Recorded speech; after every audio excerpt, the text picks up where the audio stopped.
இயேசு கிறிஸ்துவின் இனிய நாமத்தினாலே அன்பின் வாழ்த்துக்கள். இந்த வசனம் நம்மளோட ஆவிக்குரிய பயணத்தை பத்தி ரொம்ப ஆழமான ஒரு உண்மைய சொல்லுது. வாங்க, இது நம்ம கிட்ட என்ன பேச வருதுன்னு கொஞ்சம் ஆழமா தியானிச்சு பார்க்கலாம். முதல்ல ஒன்னு புரிஞ்சுக்கணும், ஆவிக்குரிய குழந்தையா இருக்கிறது ஒரு தப்பான விஷயம் கிடையாது. உண்மைய சொல்லணும்னா அதுதான் நம்ம எல்லாரோட விசுவாச பயணத்தோட இயல்பான அழகான ஆரம்பம். ஒருத்தர் இயேசுவை ஏத்துக்கிட்டு ரட்சிக்கப்படும் போது அவங்க கிறிஸ்துவுக்குள்ள ஒரு புதிய சிருஷ்டியா மாறுறாங்க. அந்த நிலை ரொம்ப அவசியம். ஆனா அது ஒரு ஆரம்பம்தான். நாம அங்கேயே தங்கிவிடக்கூடாது, அங்கிருந்து வளரணும் இல்லையா? இப்போ பாருங்க, ஒரு சின்ன குழந்தைக்கு நம்மால திட ஆகாரத்தை கொடுக்க முடியாது, அதுக்கு பால் தான் கொடுக்க முடியும். அததான் அதால ஜீரணிக்க முடியும். அதே மாதிரிதான் ஆவிக்குரிய வாழ்க்கையிலயும் குழந்தை பருவத்தில் இருக்கிற ஒரு விசுவாசிக்கு சிலுவையை பற்றிய ஆழமான ரகசியங்கள், தேவனுடைய பெரிய திட்டங்கள், ஆவிக்குரிய போராட்டங்கள் மாதிரியான திட ஆகாரத்தை உடனே புரிஞ்சுக்கிறது கொஞ்சம் கஷ்டமா இருக்கும். அப்போ ஒரு கேள்வி வருது, ஏன் இந்த வளர்ச்சி சில சமயங்கள்ல நின்னு போகுது? ஏன் சிலர் மட்டும் அதே குழந்தை பருவத்திலே தங்கிடுறாங்க? இதுக்கு காரணம் நம்மளோட மாம்சத்துக்குரிய சுபாவம்தான். இங்கதான் ஒவ்வொரு விசுவாசியோட வாழ்க்கையிலயும் ஒரு பெரிய போராட்டமே நடக்குது. ஆவிக்குரியவங்க, அதாவது மெச்சூர்டா இருக்கிறவங்க, தேவனுடைய பரிசுத்த ஆவியானவரால வழிநடத்தப்படுவாங்க.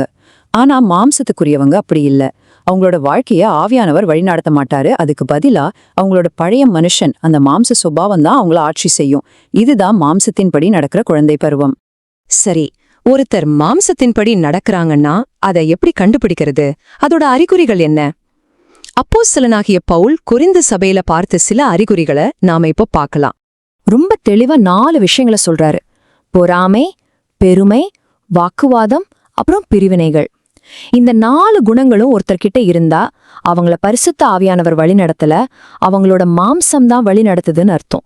முதல்ல பொறாமை. இது என்னன்னா, நம்மள நாம மத்தவங்க கூடயே ஒப்பிட்டு பாக்குறது. அவங்க அப்படி இருக்காங்க, இவங்க இப்படி இருக்காங்கன்னு. ஆனா தேவன் நமக்குன்னு ஒரு தனித்துவமான திட்டம் வச்சிருக்காருங்கிறதையே மறந்துடுறது. நம்ம கிட்ட இருக்கிற தப்ப பார்க்காம மத்தவங்க மேல இருக்கிற சின்ன தப்ப கூட பெருசா பேசுறது. 2வது பெருமை. நான் தான் பெரியவன், எல்லாரும் என்னையதான் மதிக்கணும், எல்லாரும் என்னையதான் புகழணும்னு நினைக்கிறது. தாவீதை பார்த்து சவுல் ராஜா பொறாமப்பட்ட மாதிரி தனக்கு கிடைக்க வேண்டிய அன்பு இல்லைன்னா அங்கீகாரம் மத்தவங்களுக்கு கிடைக்கும் போது மனசுக்குள்ள ஒரு எரிச்சல் உண்டாகும். 3வதா இவங்க கிட்ட வாக்குவாதம் பண்ற குணம் இருக்கும். தேவன் என்ன சொல்றாரு, தேவனுடைய வார்த்தை என்ன சொல்லுதுன்னு பொறுமையா கேட்க மாட்டாங்க. நான் நினைக்கிறது தான் சரி, நான் சொல்றது தான் சரின்னு பிடிவாதமா இருப்பாங்க.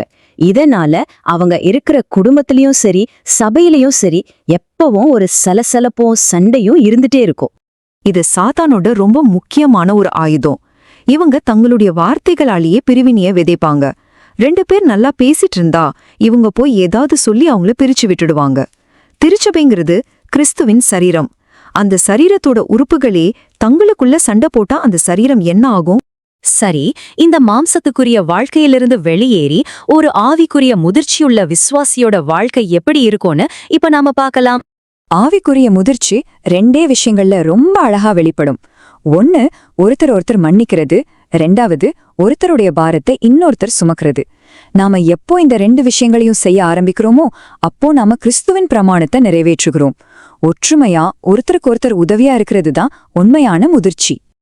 வாங்க, இப்போ ஒரு நிமிஷம் ரொம்ப அமைதியா நம்ம ஹிருதயத்தையே நாம கொஞ்சம் ஆராய்ந்து பார்க்கலாம். ஜெபத்தோட இந்த கேள்விகளை நமக்குள்ளேயே கேட்டு பாப்போமா? முதல்ல, என் இருதயத்துல மத்தவங்கள பார்த்து பொறாமைங்கிற உணர்வு இருக்கா? அடுத்ததா, தேவனுடைய வார்த்தைக்கு கீழ்ப்படிறதை விட ஏன் கருத்து தான் சரின்னு நான் வாக்குவாதம் பண்ற பழக்கம் என்கிட்ட இருக்கா? என்னுடைய வார்த்தைகள் அது என் குடும்பத்திலையும் சபையிலையும் பிரிவினைய உருவாக்குதா இல்ல சமாதானத்தை கொண்டு வருதா? கடைசியா ஒரு முக்கியமான கேள்வி, என்ன நானே பார்க்கும்போது நான் மாம்சத்துக்குரியவனா வாழ்ந்துட்டு இருக்கேனா இல்ல ஆவியானவரால வழிநடத்தப்படுற ஒரு ஆவிக்குரிய வாழ்க்கையை வாழ்ந்துட்டு இருக்கேனா? இந்த 2 பாதைக்கும் இருக்கிற வித்தியாசம் ரொம்ப தெளிவு. வேதம் சொல்லுது, மாம்ச சிந்தை மரணம், ஆனா ஆவியின் சிந்தையோ ஜீவனும் சமாதானமோ. நாம எதை தேர்ந்தெடுக்க போறோம்? கர்த்தர் தாமே இந்த வார்த்தைகளை ஆசீர்வதிப்பாராக. ஆமென்.